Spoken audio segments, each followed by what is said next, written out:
Well, it could happen right now or at any time. A major earthquake not felt in our state in hundreds of years, and it promises to be devastating. King 5's Glenn Farley is leading our coverage to get you ready for that day so you can increase your odds of survival and recovery. He's here with a preview. Glenn?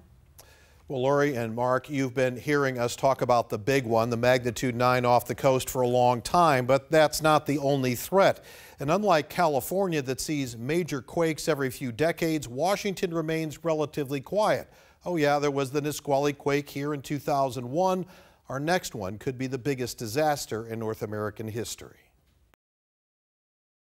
Where you really, truly have a massive humanitarian situation where you're trying to take care of people who don't have heat, they don't have water, they don't have food, the things that they need to just basically sustain life. That's what really, really, truly gives me nightmares and keeps me up at night. Whether it's June or February, the ability for government to respond will simply be overwhelmed. Over 1.25 million people will need food and water, the same for more than 750 000 pets. Nearly 500,000 people will need emergency shelter. But instead of a grocery list, we have this. The Emergency Management Division's suggested list of supplies to be 2 weeks ready in the event of a disaster. Let's start with water. You'll need 1 gallon per person per day. That's 14 gallons for just you. And for a family of 4, it's 56 gallons.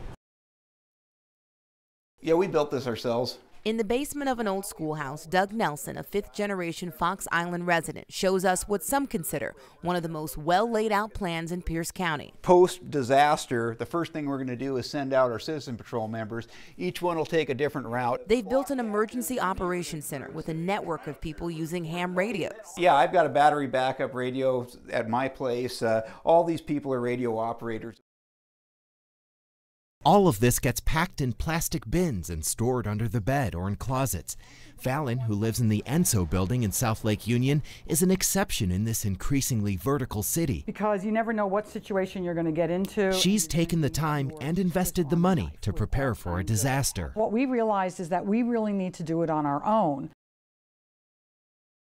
The following risks are the top 3. We're looking at the Cascadia subduction zone, the ground shaking. You can see it goes all the way across the state. There will be low shaking in Spokane, and then a tsunami that follows. Seattle fault zone, located in the Seattle basin, multiple faults, intense shaking around the fault radiating outwards.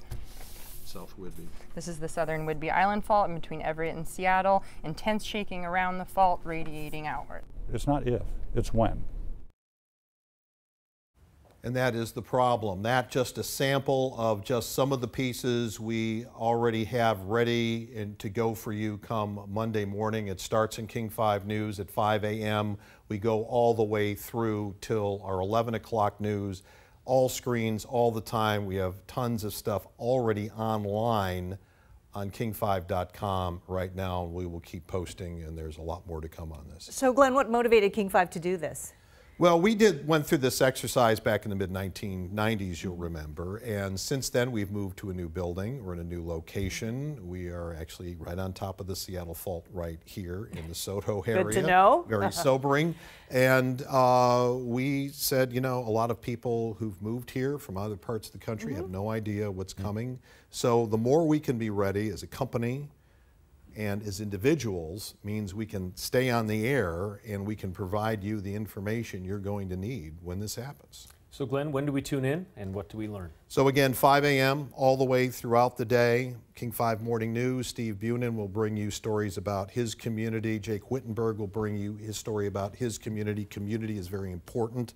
This is not just doing this on your own. On your own is the minimum.